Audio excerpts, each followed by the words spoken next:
ఓం నమో వెంకటేశాయ. ప్రతిరోజు ఎంతోమంది భక్తులు శ్రద్ధాభక్తితో గోవిందా గోవిందా అనే పరమ పవిత్రమైన నామాన్ని స్మరించుకుంటూ కాలినడకన ఆ శ్రీవారిని దర్శించుకోవటానికి వస్తుంటారు. 7 కొండల మీద కొలువై ఉన్న ఆ శ్రీహరి గురించి చెప్పాలంటే ఎన్ని గ్రంథాలైనా చాలవు. అంతటి మహత్యం కలిగిన శ్రీహరి గడ్డం కింద నిత్యం పచ్చకర్పూరంతో అలంకరిస్తారు. దానికి కారణం మీకు తెలుసా? ఎందుకు పచ్చకర్పూరంతో అలంకరిస్తారో, దాని ఆంతర్యం ఏమిటో తెలుసుకోవాలని ఉందా? అయితే ఇక్కడ ఒక కథ చెప్పబడింది, వినేయండి. శ్రీవారి భక్తులలో అగ్రగణ్యుడు అనంతాళ్వార్ వారు. ఆ శ్రీవారికి సేవ చేస్తూ తరించిన భక్తుడు శ్రీ అనంతాళ్వార్. ఇతడు శ్రీవారి కొండ వెనుక భాగంలో నివసించేవాడు. ఈయన ప్రతిరోజు స్వామివారికి భక్తి శ్రద్ధలతో పూలమాలను సమర్పించేవాడు. ఆయన ఒకరోజు పూల తోటను పెంచాలని నిర్ణయించుకున్నారు. పూల తోటను పెంచాలని నిర్ణయానికి వచ్చిన తరువాత పూల తోట పెంచడానికి సరిపడా నీరు కోసం ఒక చెరువును తవ్వాలని నిర్ణయించుకుని చెరువులు తవ్వే పనులు మొదలు పెడతారు. ఇతరుల సాయం తీసుకోకుండా భార్యాభర్తలు ఇద్దరూ కలిసి చెరువులు తవ్వాలని నిర్ణయించుకుని ఆరంభిస్తారు. చెరువు తవ్వే సమయంలో అనంతాళ్వారుని భార్య నిండు చూలాలు. అతను గడ్డపారతో మట్టిని తవ్వి తీస్తే ఆమె గంపలోకి ఎత్తి దూరంగా పడేసేది. అంతలో ఈ తతంగం అంతా చూసిన శ్రీవెంకటేశ్వర స్వామివారు ఆ భార్యాభర్తలకు సహాయపడాలని అనుకుని 12 సంవత్సరాల బాలుడి రూపంలో అక్కడికి వస్తారు. గర్భిణిగా ఉన్న ఆమెకు సాయం చేస్తానని చెప్పి ఆ మట్టిని నేను పారబోస్తాను అంటాడు. దానికి అనంతాళ్వార్ ఒప్పుకోడు. కానీ అతని భార్య అంగీకరించడంతో బాలుడు ఆమెకు సాయం చేస్తాడు. ఆమె భర్తకు తెలియకుండా మట్టి తట్టని తీసుకెళ్లి ఇస్తే బాలుడు దూరంగా ఆ మట్టిని పోసి వచ్చేవాడు.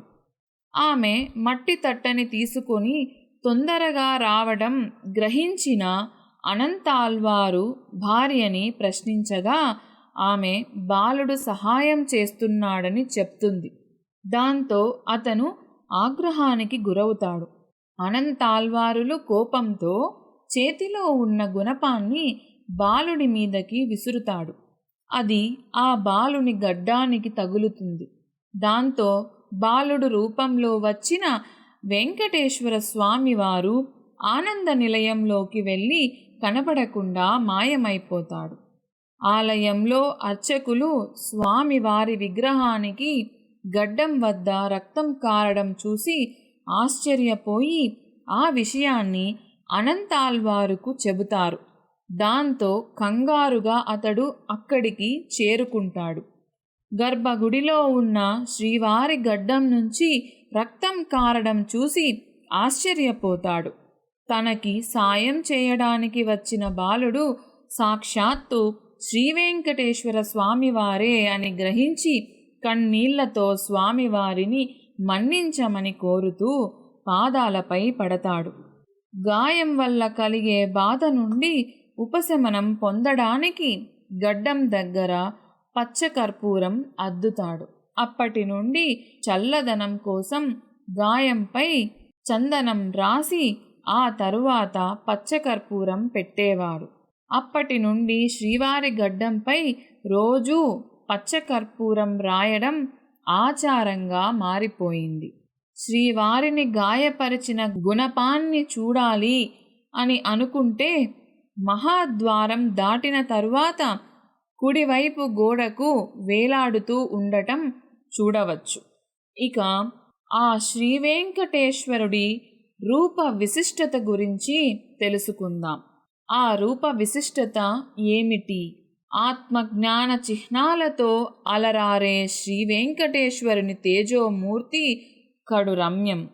హస్తముల ద్వారా ఇస్తున్న సందేశం సంసార సాగర సముత్తరణైక సేతో అన్నట్లుగా కుడి హస్తముతో తన పాదములను చూపుతూ వీటిని శరణు వేడితే చాలు, మీ సంసార సాగరాన్ని మోకాళ్ల లోతు మాత్రమే చేసి సులభముగా దాటిస్తాననే అభయహస్త సందేశం ఇస్తుండగా ఎడమ చేతితో నాభి క్రింద స్థానం చూపిస్తూ ప్రాణవాయువును నాభి క్రింద నుండి ఊర్ధ్వముఖంగా తీసుకుపోయి సహస్రారంలో ఉన్న పరబ్రహ్మయందు లయం చెయ్యమన్న సందేశం ఉంటుంది.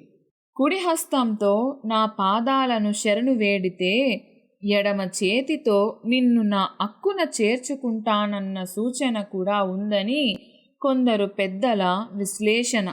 ఇక శంఖు నామచక్రాలు ద్వారా ఇస్తున్న సందేశం, శంఖం ద్వారా ఉద్భవించినది శబ్దం. శంఖారావం ద్వారా జనించే ధ్వనిలో రజో తమో గుణములను హరింపజేసే సత్వగుణమును పెంచే శక్తి ఉండటమే కాక విశ్వ చైతన్యమును ఎరుకలోకి తెస్తుంది. కుడి ప్రక్క గల నామము సూర్యనాడిగాను, ఎడమ పక్క గల నామము చంద్రనాడిగాను, మధ్యన గల నామమును బ్రహ్మనాడిగా చెబుతుంటారు. ఇక చక్రం ద్వారా కర్మ అనే శత్రువును నశింపజేయమనే సందేశం ఉంది. అంటే ఎటువంటి ఫలాపేక్ష లేకుండా ఈశ్వరార్పితంతో కర్మలు చేయాలన్న సూచనకి గుర్తు చక్రం.